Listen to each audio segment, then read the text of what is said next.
On connaît tous ce dicton: laisse faire le temps guérit toutes les blessures. C'est une idée qui rassure, qu'on se répète souvent, mais et si cette croyance populaire était en fait une illusion? Une illusion qui, au final, nous empêche de vraiment avancer. C'est exactement ce qu'on va explorer aujourd'hui. Et on entre directement dans le vif du sujet avec cette phrase choc. La perspective qu'on aborde ici est radicalement différente. Elle nous dit que le vrai changement, la guérison, ça ne dépend pas du temps qui passe, mais d'un processus actif, celui d'acquérir de la connaissance pour transformer notre propre façon de penser. Franchement, c'est une approche qui peut tout changer. Alors commençons par le commencement, déconstruire ce fameux mythe du temps guérisseur. Pourquoi est-ce que le simple fait de laisser les jours, les mois ou les années s'écouler n'est bien souvent pas suffisant pour un changement réel et durable? Ce tableau met bien le doigt sur le problème. D'un côté, on a une approche passive, latente, on subit. De l'autre, une approche active, l'apprentissage. Pour illustrer ça, on nous donne un exemple assez frappant. Certaines personnes peuvent passer 10 ans dans une église ou une communauté spirituelle sans jamais évoluer. Pourquoi? Simplement parce qu'elles refusent d'apprendre activement. Le temps, seul, ne fait absolument rien. Ok, donc si le temps n'est pas la clé, quel est le véritable obstacle? Eh bien, tout pointe vers notre système de pensée. On peut voir ça comme notre logiciel interne, notre système d'exploitation qui filtre absolument toute notre réalité. Et ça, c'est un point absolument crucial. On peut être exposé à la plus grande sagesse du monde. Mais si notre système de pensée n'est pas prêt à la recevoir, si le filtre est bloqué, eh bien, ça ne sert à rien.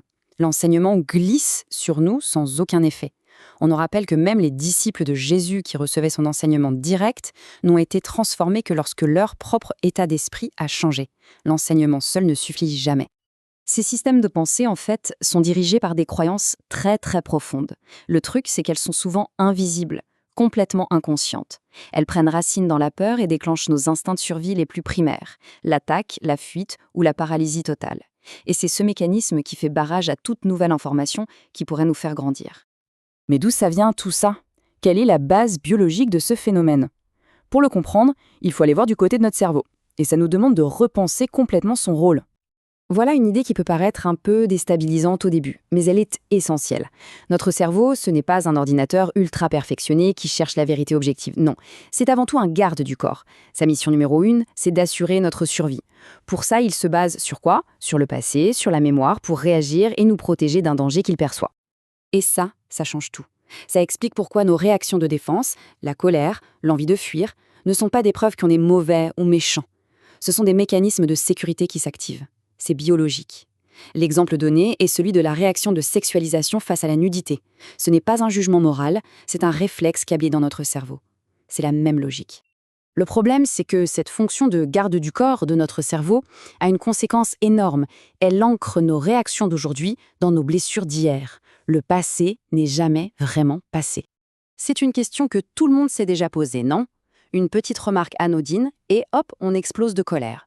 Une situation banale et on est pris d'une angoisse terrible. La raison, elle se trouve précisément dans le fonctionnement de notre mémoire émotionnelle. Et voilà le point clé de toute l'explication. Pour notre cerveau, quand un événement aujourd'hui ressemble, même de très loin, à un traumatisme du passé, il ne fait pas la différence. Il ne se dit pas « Ah, ça me rappelle quelque chose ». Non.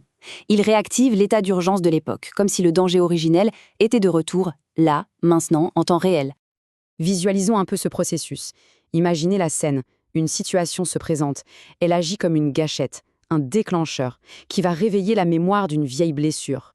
Et là, immédiatement, le cerveau lance le programme de défense qu'il avait créé à l'époque. L'exemple donné est celui d'un adulte qui, encore aujourd'hui, se met à trembler devant sa mère. Ce n'est pas à cause de la situation actuelle, non. C'est parce que son cerveau est en train de revivre l'humiliation et la peur ressentie pendant son enfance. Bon, on a bien compris le problème. Maintenant, la question c'est comment on s'en sort? Comment on pirate ce système? Eh bien, la méthode proposée est active. Le but, c'est de rééduquer notre cerveau, de transformer notre système de pensée. Pour y arriver, on nous donne 2 questions, 2 outils super puissants à se poser pile au moment où l'on sent cette réaction de défense monter en nous. La première, de quoi j'ai peur? Là, maintenant, qu'est-ce que j'ai peur de perdre? Et la deuxième, quelle est la sécurité que je suis vraiment en train de chercher? Ces questions, elles court-circuitent la réaction instinctive et nous forcent à remonter à la source de la peur. En gros, c'est un vrai travail de reprogrammation. Il s'agit de changer notre perception des choses. L'exemple de Mike Tyson est parfait pour ça. On nous explique que derrière l'agresseur le plus féroce se cache souvent une personne terrifiée. Le simple fait de comprendre que celui qui attaque est souvent celui qui a le plus peur, ça change radicalement notre manière de réagir face à lui. C'est comme si on remplaçait notre vieux système de défense, celui qui tourne en boucle sur la peur, par une toute nouvelle version. Ici, on utilise une analogie, celle d'un système immunitaire spirituel. Au-delà du terme un peu métaphorique, l'idée est très simple. Au lieu de réagir en cherchant à se justifier ou à blâmer l'autre, ce nouveau système nous pousse à regarder à l'intérieur de nous et à nous demander « Ok, qu'est-ce qui a été touché en moi là ?»